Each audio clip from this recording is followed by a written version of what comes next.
प्रथम 11 बजे। अथ नर्मदा पुराणम 93वां अध्याय मेघनाथ तीर्थ का प्राकट्य और महिमा। कभी मेघनाथ तीर्थ में गया था, वहाँ गोरखनाथ जी के साथ मुलाकात हुआ था, जो कल मैंने मुंबई पहुँचने के बाद उनके साथ मुलाकात कर सकता हूँ अकोला में। आइए सुनिए। मार्कंडेय जी कहते हैं, युधिष्ठिर प्राचीन तीर्थजों की बात है। पुलस्त्य पौत्र त्रिलोक विजयी रावण देवताओं के लिए कंटक हो गया था। वह वरदान पाकर देवता, दानव, यक्ष, गंधर्व, नाग तथा राक्षस सबके द्वारा अवध्य हो गया था और पृथ्वी पर सब और इच्छा अनुसार विचरण करता था। उन दिनों पर सुंदर देवगिरी पर मया नाम से विख्यात एक बलोन्मत्त दानव रहता था। रावण वहाँ मय का उपस्थित जान उसके समीप जाकर विनीत भाव से खड़ा हो गया। मय ने दान और सम्मान पूर्वक रावण का स्वागत सत्कार किया। तब रावण ने मय से पूछा, प्रभु, यह किसी की कन्या है? इसका नाम क्या है और यह किस लिए उग्र तपस्या कर रही है? मय बोला, राक्षसराज, मैं दानवों का राजा मय हूँ। मेरी पत्नी का नाम तेजावती है। वह यह सुंदरी कन्या मेरी ही है। इसका नाम मंदोदरी तथा पति के लिए तपस्या कर रही है। मय का ये वचन सुनकर मंदोन्मत्त रावण मय से विनीत होकर बोला, महाभक्त, मैं देवताओं और दानवों का धर्म नष्ट करने वाला पुलस्त्य पौत्र रावण हूँ और आपसे प्रार्थना करता हूँ कि आप अपनी कन्या मुझे दे दें। उसे पितामह ब्रह्मा जी के कुल में उत्पन्न जान महात्मा मय ने भी विधि विधान से उसके साथ अपनी पुत्री का विवाह कर दिया। मंदोदरी को लेकर दुरात्मा द्वारा पूजित राक्षस दिव्य विमानों पर बैठकर उसके साथ क्रीड़ा करने लगा। कुछ काल में पुत्रवानों में श्रेष्ठ रावण ने एक पुत्र को जन्म दिया। उस पुत्र ने जन्म लेते ही सांभर्तक मेघ के समान बड़ी भारी गर्जना हुई, इसलिए ब्रह्मा जी ने उसका नाम मेघनाथ रख दिया। मेघनाथ ने बड़े होने पर उत्तम व्रत का आश्रय लिया और उमा सहित देवस्वर भगवान शंकर की आराधना प्रारंभ की। वह विधिपूर्वक व्रत, नियम, दान, होम, जप एवं दिव्य कुशल चंद्रायण आदि व्रतों द्वारा अपने शरीर को कष्ट देने लगा। एक दिन मेघनाथ कैलाश पर्वत पर गया और वहां से एक शिवलिंग लेकर दक्षिण दिशा की ओर लौट पड़ा।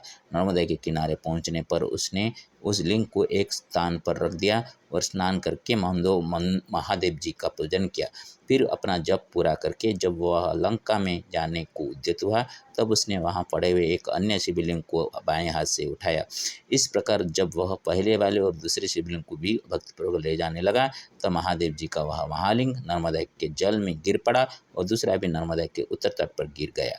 जो नर्मदा के उत्तर तट पर गिरा, वह शोभायमान लिंग वहाँ मेघनादेश्वर के नाम से विख्यात हुआ और जो जल में गिर पड़ा उसका नाम मध्यमेश्वर हुआ। मेघनाद उस लिंग को उठाना चाहा पर सफल न हुआ। उन दोनों विग्रहों का अभिप्राय जानकर वह राक्षस आकाश मार्ग से लौट गया। तभी से वह तीर्थ मेघनाथ और मेघारब नाम से विख्यात हुआ। उत्तर तट पर खेटक नामक उत्तम तीर्थ हुआ। उसके पूर्व भाग में सब पापों का नाश करने वाला गर्जन नामक तीर्थ है। राजेंद्र, जो उस तीर्थ में स्नान और एक दिन रात का उपवास करता है, वह कल्याण का भागी होता है। जो उस तीर्थ में पिंडदान करता है, उससे देवलोक में पितृगण 12 वर्षों तक तृप्त रहते हैं। जो वहाँ ब्राह्मणों को भोजन कराता है, वह युग्गी जनों को मिलने वाले उत्तम फल को पाता है। संप्रति मया रचितं संस्कृतेन कृपया सादरेण शृण्वन्तु। अथ नर्मदा पुराणं 93 अध्यायः मेघनाथतीर्थस्य महात्म्यम्। मार्कण्डेय सुभक्त च शुश्रूषुर्धर्मनिनन्दन रावणपुत्र मेघेव नादितो मेघनादतः मयासुरसुता वामा रावणस्य सहधर्मिणी तस्योदरात् सुसम्भूयो अयमतिदुर्धर्षसुतः पितुः दुरात्मयत्थैव तत्सुतस्य कथं पुनः बलो ह्रसस्य विचारो इन्द्रं च जयते हि स कदाचित् सोमहादेवं कैलासे कृतपूजनं लिङ्गैकश्च प्रसादाद्धि लङ्काभिमुखगमनं नर्मदातटवर्त्यां च स्थापयन् लिङ्गमासुरः भक्त्या पूजयन्नितोऽपि अचानिकलिङ्गधारितः दुर्भाग्या तु द्वयोलिङ्गं नर्मदायं च पतितं नर्मदोत्तरतटे तु मेघनाधीश्वर शिवः मध्यमेश्वर जले मध्ये सर्वदा पुण्यदायकः तस्योत्तरतटे अस्ति खेटकतीर्थरुत्तमः तत्पूर्वभागगतेन गर्जनतीर्थपुण्यदः मार्कण्डेय ओडिया मार्कण्डेय भक्त धर्मराज श्रुता मेघनाद तीर्थ कथा पुलस्त्य वंशज रावण सहित मय सुता विवाहिता रावण और सुमंदोदरी गर्भ मेघनाद महाबली कैलास गुरु को गमन करीन आशुतोषे तु शंकुशंकोली शिवलिंगधारी फेरिवा बाटरे नर्मदा तट आश्रित पूजार्चना करी अन्य एक धरी लंका नेबा हुए नाथ ऊर्ध्वको उठन्ते हस्तुरु खसन्ति लिंग दुई नर्मदारी उत्तर तट्टारे मेघनादेश्वर मध्यमे